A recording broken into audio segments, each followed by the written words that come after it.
नमस्कार प्यारे दोस्तों, कैसे हैं आप सभी लोग? उम्मीद है बहुत शानदार होंगे, बढ़िया होंगे, जबरदस्त होंगे। एक बार फिर सिर्फ और सिर्फ आपको महज़ 5 से 10 मिनट दोस्तों देने होते हैं और दोस्तों आपका 1 नंबर पक्का होता है। बहुत सारे हमारे प्यारे बच्चों की डिमांड थी कि सर 1 नंबर को पक्का करने के लिए एक बार जल्दी से आप बायोमेडिकल वेस्ट का जो बारे में इन्फॉर्मेशन है, उसको भी सर छोटे से वीडियो में बता ही दीजिए। जब आपने इतना बता दिया है, तो मित्रों आप जो है इसको भी एक बार समझा ही दीजिए। तो चलिए भाई शुरू करते हैं बिना किसी देरी के। और दोस्तों मैं आज आपको अपने हाथों का जादू दिखाना चाहता हूं।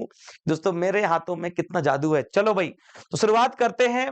सबसे ज्यादा एग्जाम में मित्रों जो क्वेश्चन आते हैं वो आते हैं आपके येलो बैग से, कि आखिर आपके दोस्तों येलो बैग में हम लोग कौन कौन से प्रकार के वेस्ट को डाल सकते हैं। और ध्यान रखिएगा कि ये चीज हम लोग बायोमेडिकल वेस्ट संभवतः जहां तक पॉसिबल हो पाता है अस्पतालों में ही दोस्तों इस्तेमाल कर पाते हैं। क्यों? क्योंकि मित्रों इनको जो कैटेगराइज किया गया है वो हॉस्पिटल में होने वाले वेस्ट को बताओ भी क्या करने के लिए, सही जगह पर लगाने के लिए मित्रों हम लोग इस तरीके का प्रयोग कर सकते हैं।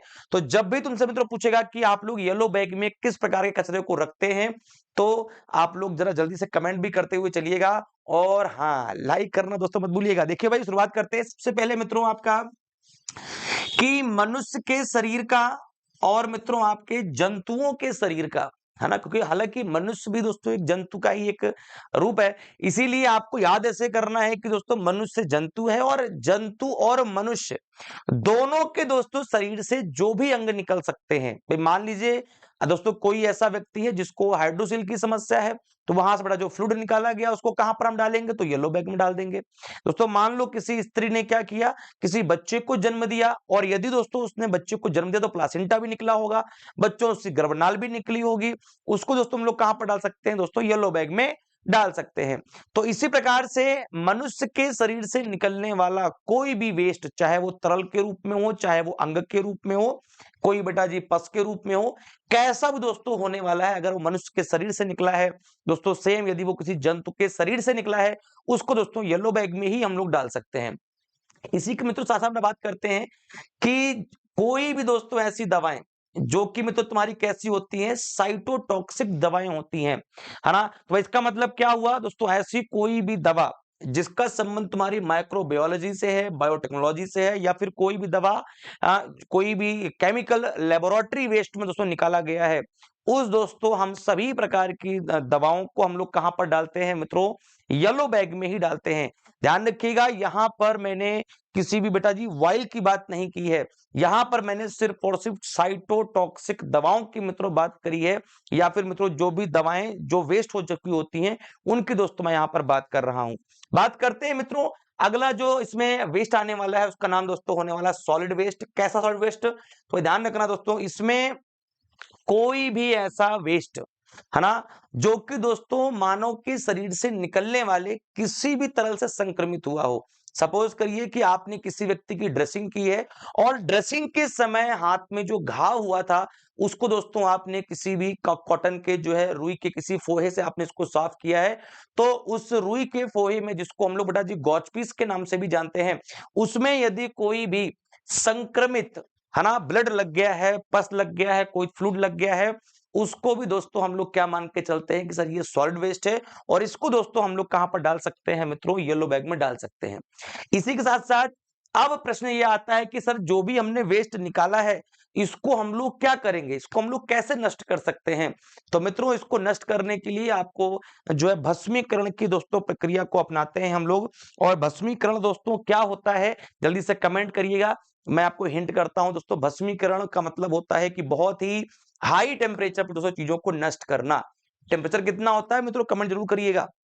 बच्चों बात करते हैं आपका अगला बैग है दोस्तों रेड बैग, यानी कि कौन से दोस्तों प्रकार के हम लोग अपने वेस्ट को, कचड़े को रेड बैग में डालते हैं। चलिए भाई एक बार जल्दी से देखते हैं। देखो सबसे मित्रों पहला चीज तो आप जानते हैं कि कोई भी संक्रमित हो लेकिन दोस्तों रिसाइकल हम लोग इसको कर सकते हो, ऐसा दोस्तों अगर कोई भी वेस्ट है जो संक्रमित है और रिसाइकल कर सकते हैं उसको, तो मित्रों उसको हम लोग रेड बैग में ही डालेंगे। सर बात हमारी कुछ कम समझ में आ रही है, क्या करें? अरे एग्जाम्पल देखेंगे, जैसे मित्रों आपका कोई दोस्तों इंट्रावेनस ट्यूब है, दोस्तों कोई भी प्लास्टिक की बोतल है, दोस्तों किसी प्रकार की कोई भी अदर ट्यूब है ना? तो उसको मित्रों हम लोग रेड बैग में डाल सकते हैं। इसी के साथ-साथ मित्रों जैसे कि फॉर एग्जांपल कैथेटर हो गया, यूरिन बैग दोस्तों हो जाएगा, निडल के बिना दोस्तों प्लास्टिक की सिरिंज हो गई, उसको भी दोस्तों हम लोग यहाँ पर डाल सकते हैं। कर क्या सकते हैं दोस्तों इसको हम लोग करने के लिए अपना बेस्ट क्या है दोस्तों इसको ऑटोक्लेव कर लिया जाए। और आप जानते हैं कि ऑटोक्लेव का टेम्परेचर कितना होता है? 121 डिग्री सेल्सियस पर दोस्तों आपको 15 पीएसआई का दबाव डालना होता है दोस्तों ऑटोक्लेव इसे हम लोग कहते हैं। बच्चों बात करेंगे आपका सफेद बैग का क्या काम है और आपके दोस्तों नीले बैग का क्या काम है। तो बच्चों बात करेंगे सबसे पहले सफेद बैग के लिए तो आपको ये समझना है कि सफेद बैग में हम लोग सभी प्रकार की दोस्तों नुकीले चीजें डालते हैं या फिर दोस्तों कोई भी झागदार कोई भी चीज डालते हैं धारदार माफ करिएगा धारदार।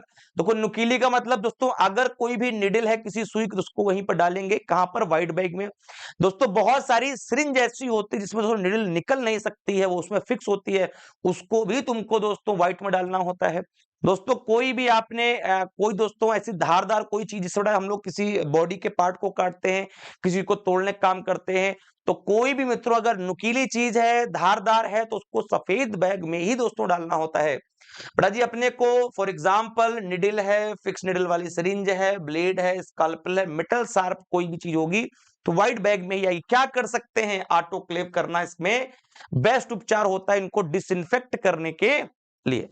बच्चों बात करते हैं नीले बैग में बच्चे को मालूम होने कि कांच के सभी प्रकार के वेस्ट सर जो भी वाइल्स आती हैं वैक्सीन जिसमें हम लोग भर करके इस्तेमाल करते हैं बताओ दोस्तों वो कहां पर डालेंगे तो सभी प्रकार के दोस्तों वाइल को हम लोग नीले बैग में ही डालते हैं चाहे दोस्तों कोई भी वेस्ट वाइल हो या फिर दोस्तों कंप्लीट वाइल हो। बात करते हैं मित्रों कि फॉर एग्जांपल जैसे कि मेडिसिन वाइल्स हैं कोई भी कांच का अदर कोई भी प्रोडक्ट जो वेस्ट हो चुका है दोस्तों उसको अपने को डालना होता है नीले बैग में। मित्रों इसमें हम लोग जनरली डिसइंफेक्ट करने के लिए सोडियम हाइपोक्लोराइड का प्रयोग करते हैं। और बच्चों ध्यान रखो भाई ये सोडियम हाइपोक्लोराइड वही है जो हम लोग एचआईवी से संक्रमित व्यक्ति के द्वारा इस्तेमाल किए गए किसी वस्तु को डिसइंफेक्ट करने के लिए प्रयोग करते हैं। तो उम्मीद है दोस्तों आपको सारी बातें समझ में आ गई होगी। दोस्तों मैंने इसमें वही डेटा मेंशन किया है जो आपके एग्जाम के लिए बहुत जरूरी था कोई एक्स्ट्रा दोस्तों बात नहीं करिए 5 7 8 मिनट का 10 मिनट का वीडियो है। जल्दी से दोस्तों इसको आपको क्या करना है लाइक करना है और चैनल में नया सब्सक्राइब करके जाइएगा लाइक